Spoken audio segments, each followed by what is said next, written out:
Nicola and Luke. Hello. It is wonderful to meet you both. You I just too. want to start off by saying how much I am loving this season. Oh, This thank is the you. season. Well, this is the season I've been waiting for because I am like a diehard Penelope stan. Oh, so I that's have lovely. been waiting for this Thank you. since season 1. Amazing. So on that note, this is definitely the romance that has had the most buildup. You know, in previous seasons, they bring in new characters and we get to see, you know, the origin story in that way. But we have been following this connection since season 1. I'm curious, how do you tackle meeting that sort of expectation? Do you feel it? Do you process it? Do you put it out of your mind? Wow, yeah. It's a little bit of everything, honestly. Yeah. You feel it, you process it, you put it out of your mind. Yeah, you, like, you've described it Yeah, perfectly. kind of. I think in the beginning when we found out, it was like scary. I didn't feel ready, but we still had most of season 2 to film, like the majority of it, honestly. So there was time to think about it in that way. But then once we sort of found out what the storyline was, that was really thrilling to us because we were like, that happens, and then this, and there's another. Oh my god! And then in the middle of it, then we just had genuinely an incredible time filming. Yeah, it was 8 months of filming. It's really arduous. It's a labor of love. Yeah, but it was so insanely rewarding and wonderful to share it with a friend. And now, like looking back and being able to see the episodes like together is, it just.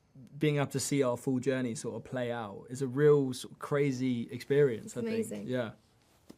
Oh, I love it. Well, I mean, one of the sort of themes of this, right, or one of sort of the tensions around it is, do you start romance from friendship or not? I'm curious for each of you.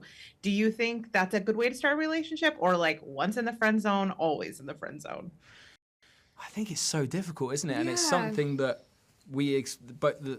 Colin and Penn explore in the series is like whether you can bring up the courage to confess those feelings, and you know it's going to change your friendship or relationship no matter what happens. Yeah. So it's about, I suppose it's so individual to every situation, isn't it? It is. It's so hard to know. But I actually also think that, you know, if it's someone who's in the friend zone, like, just ask, because then you'll know one way or the other. You might completely get your heart broken in the process.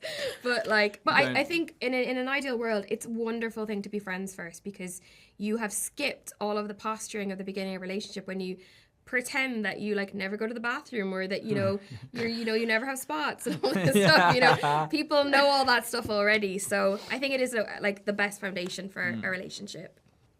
Amazing. Well, I mean, it certainly appears to be the case for Colin and Penelope, which of course I've been rooting for that love story.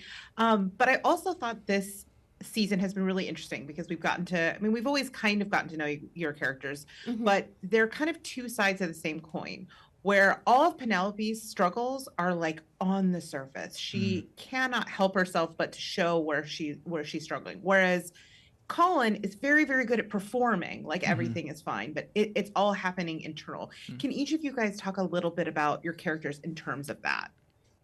Yeah, you've described it so perfectly there. And we always find that there's so many similarities between what the character's going through, and they just they deal with them in completely different ways, and that's what is kind of the struggle of them coming together. And we talk so much about they really need to grow as individuals and become adults, and I think it's the first time that we've seen that in Bridgerton. Is, you know, we're used to seeing these strong adult characters that have already found their way, and it's just about finding their love match. And this is the first time that we're seeing these two young adults trying to find their way in the world, and particularly in society. I mean, it's difficult enough, like being in the world of Bridgerton and growing up, but to then try and find your love match. Yeah, I think it's so interesting to see the different ways they handle it, and actually what ultimately brings them together is just like knowing each other down to the core. I love it. So, last question. Obviously, the show has a huge queer fan base, even though it hasn't necessarily centered a queer love story yet. We got that on Queen Charlotte, thankfully. Yes. I'd like to know what each of you guys think about maybe a queer love story on Bridgerton Prime. I am desperate for it. Yeah. I cannot wait. I think it would be so beautiful. I think the wonderful thing about Bridgerton is it's an invented world that has never existed. You know, it's a Regency London in which, you know, we wear all these mad bright colors. It's really diverse, you know.